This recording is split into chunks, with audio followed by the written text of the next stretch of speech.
Megan from the Neuro Studio, and no, I'm not going to teach you how to fold a towel. We are going to use a towel as a sensory tool to help with the knee hyperextension. So grab a towel and just kind of roll it up. This is kind of a big towel, so I'm not going to roll it up all the way. Okay? So then what you're going to do is sit and drape your knees over the towel. Now you might hear people say, oh, you got to strengthen your quads, your hamstrings.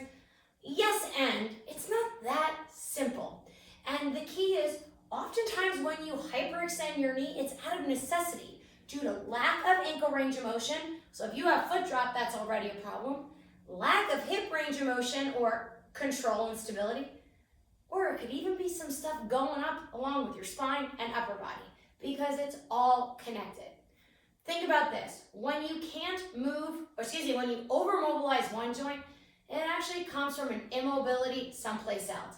Often it's directly above or below that joint, but let me tell you, I've seen it all in my studio, and sometimes it's in the last place you look. So maybe look there. All right, but let's do an easy one today. So you might have seen an exercise like this where they'll have you go over a foam roller or a towel and just straighten your leg all the way, okay? Now, not a bad exercise, but if you are a knee hyperextender, you probably will hyperextend even with this, or you'll create kind of a gripping pattern in your hips. So number one, sitting in this position is not ideal for everybody. So don't worry, I'm going to give you another option after. But what I want you to do instead is really straighten your leg as much as you can, like go into the hyperextension. And I want you to feel where the pressure increases, like exactly. Okay? Now, what you can do is try this. Straighten the leg without increasing pressure at that spot. Okay? Now, what always happens is people think I'm crazy, and then they do it, and they're like, oh my God. But then the second, third, and fourth rep stink because you had beginner's luck. And really what that means here is you didn't even think it worked, so you tried it. Now you're going to search for the same sensation. Don't do that.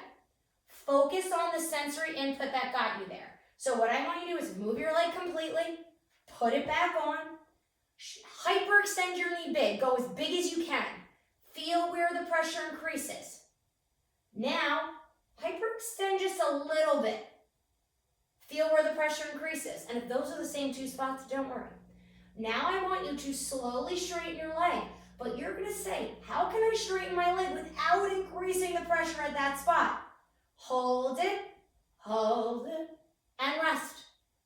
Okay, let's try the other leg. Hyperextend it big. Notice exactly where the pressure increases. And then try to straighten it slowly without increasing the pressure there. Now don't just fight through it, pause. Once you feel an increase, stay there. Let your body adjust and see if you can continue making micro adjustments elsewhere to do the same thing. And rest. Okay? Now, that might have been like a game changer for some of you, and others are going to be like, I don't feel a pressure increase behind my knee. Don't worry. When you have hypermobility, or maybe you've got EDS or hypermobility spectrum disorder, proprioception, or the sensation at the skin or the pressure that we're looking for, your brain might not recognize right away. So what you can do is two things. Have the towel, but stick kind of like two fingers underneath there. So again, straighten your leg and notice where the pressure increases the most. It's probably not right in the center of your knee. Kind of meander around. Where do you feel the muscles or the bones pushing down the most? For me, it's the medial side of my knee, which actually surprised me. So put your fingertips right there. And I want you to try to straighten the leg again without increasing the pressure at that spot. Oh my God, that is really hard. Now, lucky for me, my hip kicked in a good way, meaning it was really working, but not over gripping. If you feel like you're about to get a cramp, what that means is your hip is not able to stabilize here to really mobilize this knee in a new pattern. Now, why is that happening? Well, our leg and our butt are both on the ground, so it's hard for the brain to differentiate, okay? But we can take this concept elsewhere. So say sitting down is not the sauce for you. Well, you can use a TheraBand. So I've got one on my machine right here. I'm going to pull it over. Ba-bam. And I'm just going to place place it behind my knee. Okay? Now my head's cut out of the screen, but we need to look at my knee, not my head. So from here, I can bend my knee. Also, always when you do this, give me a little bend the knee, lift the heel so we can practice push off. We gotta be efficient. Now, straighten the leg as much as you can. Okay? And then bend. Now, do you feel the pressure change to the TheraBand? You might be thinking, yeah, Meg, I'm pushing into it. Well, hold on. Can you straighten that leg without increasing the pressure at the TheraBand? As soon as I try, my hip just activates in the perfect way to find some hip extension. My heel lowers a little bit, and frankly, I can't straighten my leg all the way.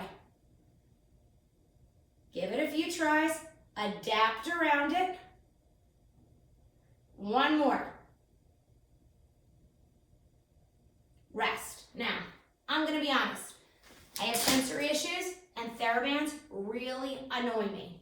So again, you can have someone put their hand behind your knee. You can use a bigger strap. You can use a towel. Use any sensory information that's going to change the signal to your brain. Because I get it, you want a different motor output. But by just strengthening those muscles, how are you going to do it if your brain is not getting any different sensory input?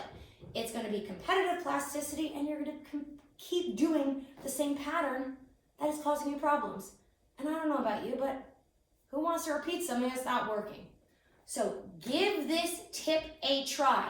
Simply just using pressure where you feel it the most, and it might not be behind your knee. You might feel it up here or at your calf. Explore the different options. Ask your brain if it can do it without increasing the pressure. And then I want you to comment below and let me know if it helped. Because using just proprioceptive or touch-based cues doesn't always solve the problem. So make sure you follow our page, give this video a like, throw a positive comment in there, help the Neuro Studio out so we can give you more information, and stay tuned because I've got some other ways that you can improve knee hyperextension by using your eyes.